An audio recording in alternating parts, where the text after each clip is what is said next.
ఏమీ చేయలేని చెప్పి తప్పుడు ప్రచారం చేస్తూ బదనాలు చేయాలని చెప్పి ఇద్దరు కలిసి ఆడుతున్న నాటకం.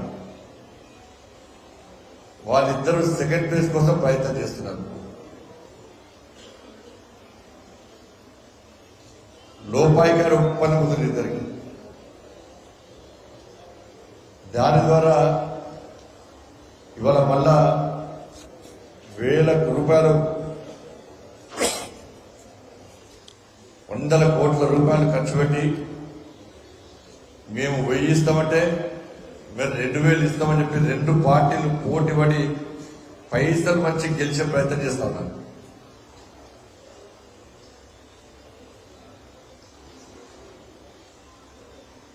వాళ్ళ రాష్ట్ర ముఖ్యమంత్రి గారు వచ్చి ఇష్టం మాట్లాడిపోయారు. నిన్న కేసీఆర్ గారు వచ్చి కరీంనగర్ వేదికగా మాట్లాడిన తీరు చూస్తుంటే నిజంగా చాలా ఆశ్చర్యం అనిపించింది. ఇవాళ సాయంత్రం సిరిసిల్లకు వస్తున్నాడు. సిరిసిల్లకు వస్తున్న కేసీఆర్ గారు, నీ కొడుకే ఇక్కడ ఎమ్మెల్యే, నీ కొడుకే ఇక్కడ గతంలో మంత్రి, నీ కొడుకే ముఖ్యమంత్రికి ఎక్కువ, ముఖ్యమంత్రి కంటే నీకంటే ఎక్కువ దాదాగిరి చేసిండు, గుండాగిరి చేసిండు, అధికారాన్ని చెలాయించాడు. కానీ ఏం చేసిండో ఏం అభివృద్ధి చేయలేదు. ఇవాళ సిరిసిల్లలో సమస్యలు అంటే సమస్యలు ఉన్నాయి. అధికారం ఉన్నప్పుడు నీ కొడుకేం మాట్లాడలే, నువ్వే మాట్లాడలే. అధికారం పోయినాక మీరును కాంగ్రెస్ తిట్టుకుంటూ స్టార్ట్ చేశారు. అంత పొలిటికల్ డ్రామా ఇది. ఎందుకంటే గతంలో బీఆర్ఎస్ ఏమి చేయలేదని చెప్పి ప్రజలు గుర్తించకుండా ఉండడానికి కాంగ్రెస్ పార్టీ సహకరిస్తుంది బీఆర్ఎస్ పార్టీకి. ఇక మీకు ఇంకా సమయం ఉంది కదా, కొన్ని ఇచ్చే అవకాశం ఉంది కదా అని చెప్పి వీళ్ళు వాళ్ళని విమర్శించే ప్రయత్నం మాత్రమే చేస్తున్నారు, యాక్టింగ్ చేస్తున్నారు. సిరిసిల్లలో నేతన్నల బతుకులు ఈ విధంగా మారడానికి కారకుడు కేసీఆర్ కొడుకు కాదా? ఫస్ట్ చెప్పాలి. నీ ప్రభుత్వమే ఉంది కదా, బతుకమ్మ చీరలతోనే బతుకు లేకుండా వేసింది నువ్వా కాదా?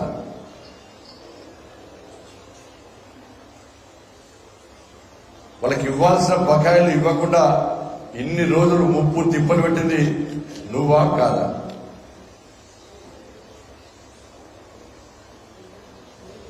యాభై శాతం విద్యుత్ సబ్సిడీ ఇస్తానని ఆపేసింది నువ్వా కాదా? యాభై సబ్సిడీ విషయంలో మోసం చేసింది నువ్వా కాదా?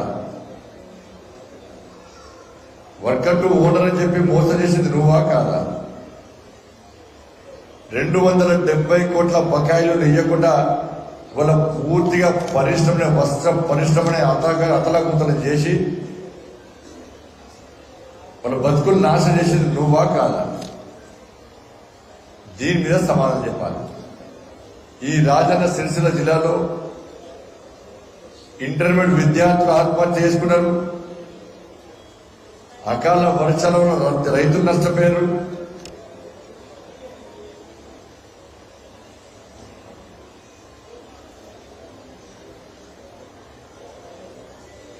ఇవాళ ఏ సమస్యను పరిష్కరించకుండా కేవలం తిట్లతోనే గాలి మాటలతోనే 10 సంవత్సరాలు కాలయాపన చేసి రాజన్న సిరిసిల్ల జిల్లా ప్రజలు నట్టెట్ల ముంచి ఇప్పుడు అధికారం కోల్పోయిన తర్వాత మళ్ళా ఏదో ఊరించుకుంటా మాటలు చెప్పి మళ్ళా యాస భాషతోని మోసం చేసే ప్రయత్నం చేస్తున్నది నువ్వా కాదు? చెప్పాలి కేసీఆర్ గారు. నాకు కాంగ్రెస్ వాళ్ళు వచ్చినాడు, ఇక్కడికి కాంగ్రెస్ వాళ్ళు వచ్చి అన్ని హామీలు ఇచ్చిపోయినాడు. యారు సబ్సిడీ వేస్తామన్నారు,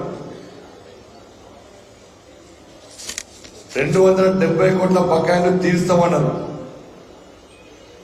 దీనికి అంతటి కారణము ఇలా నేను ఎప్పుడైతే దీక్ష చేస్తా అని చెప్పి అన్నానో దానికి భయపడ్డ తర్వాత ఈ రాజన్న సిరిసిల్ల జిల్లా, ఈ సిరిసిల్ల ప్రాంతంలో నేత కార్మికులు, వస్త్ర పరిశ్రమ కార్మికులు అందరూ కూడా భారతీయ జనతా పార్టీకి మద్దతు తెలపడానికి సిద్ధంగా ఉన్నారు. కాబట్టి ఎందుకంటే రాబోయే రోజులు గతంలో కేసీఆర్ ఇచ్చిన హామీలను నెరవేర్చకుండా మోసం చేసిండు. ఎన్నికలప్పుడు ఊరించుకుంటా మాటలు చెప్పి ఓట్లు వేసుకున్నాడు.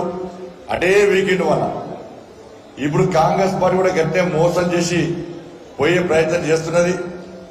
కాబట్టి మళ్ళా మాకు కొట్లాడే వ్యక్తి కావాలి, ప్రశ్నించే వ్యక్తి కావాలి, మాకు భరోసా కల్పించే వ్యక్తి కావాలని చెప్పి వీళ్ళందరూ ఆలోచించి ఇలా బండి సంజయ్ జైల్లోకి భయపడాడు, కేసులకు భయపడాడు, లాఠీ దెబ్బలకు భయపడాడు. కాబట్టి మాకు బండి సంజయ్ సపోర్ట్ కావాలని చెప్పి కాంగ్రెస్ పార్టీ అది 6 గ్యారెంటీ ఇచ్చి తెలంగాణ ప్రజలనే మోసం చేసే రేపు మమ్మల్ని మోసం చేయదని గ్యారెంటీ అది, మమ్మల్ని ఇబ్బంది పెట్టదని గ్యారెంటీ అది.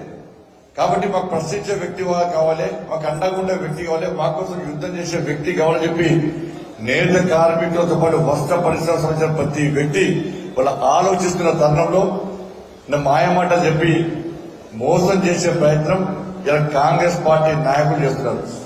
వాళ్ళు ఎన్నికలైనాక లాభపత్తాలు లేకుండా పోతారు. వాళ్ళంతా పక్కా వ్యాపారస్తులు, రాజకీయ పరిజ్ఞానం లేని వ్యక్తి, ఏ రోజు సమస్యలను మాట్లాడిన దాఖలాలు లేని వ్యక్తి, మీ సమస్య రోజు పట్టించుకున్న పాపాన పోని వ్యక్తి. ఇవాళ కేసీఆర్ కుటుంబం అయితే తెలంగాణ రాష్ట్రం సంపాదించిన ఢిల్లీ లిక్కర్ కేసులో విదేశాల్లో పెట్టుబడి పెట్టడానికి ప్రయత్నం చేస్తుందో ఇక్కడ కాంగ్రెస్ పార్టీ కూడా సేమ్ అదే. ఇక్కడ గెలిస్తే ఇక్కడ పైసలు సంపాదించి రియల్ ఎస్టేట్ వ్యాపారాలు ఇంకేవేవో చేయడానికి మాత్రమే ఉపయోగపడుతుంది తప్ప ఇలా దేనికి ఉపయోగపడదు. ఇక్కడికి వచ్చి నన్ను తిట్టిన మంత్రి ఉస్మానాబాద్ పోలిన పరిస్థితి, ఉస్మానాబాద్ 6 గ్యారెంటీల గురించి ప్రజలు ప్రశ్నిస్తున్నారు కాబట్టి అక్కడ సమాధానం చెప్పలేని పరిస్థితి.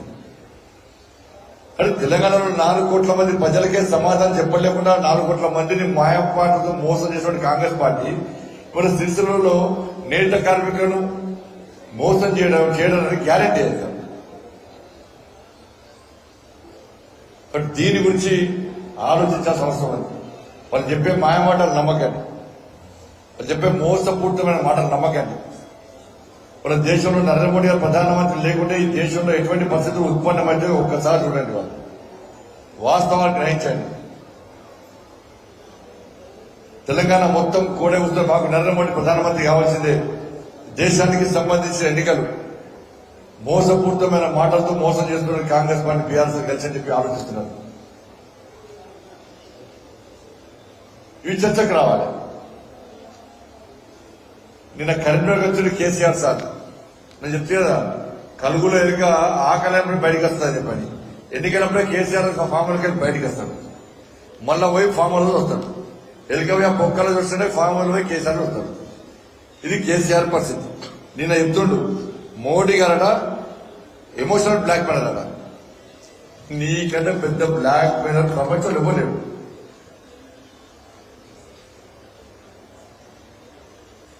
నీకంటే పెద్ద బ్లాక్ మెయిలర్ ప్రపంచంలో ఇవ్వలేడు. గూగుల్లో ఉండే వేస్ట్ ఫెలో ఆఫ్ ఇండియా అని కొడితే వచ్చేదే నీ పేరు. వేస్ట్ ఫెలో ఆఫ్ ఇండియా అని వస్తే కొట్టేది గూగుల్లో చెక్ చేస్తే వచ్చేదే నీ పేరు.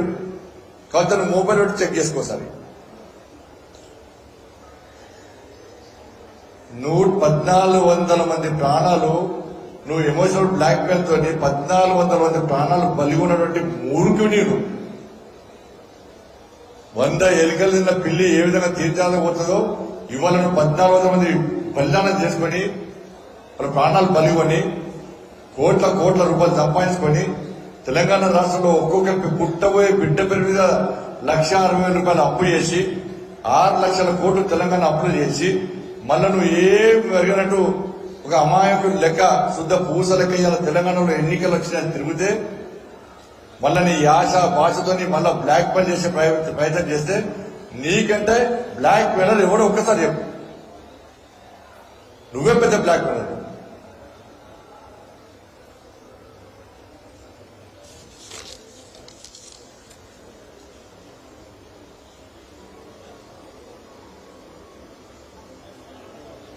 ఇలా పుల్వామా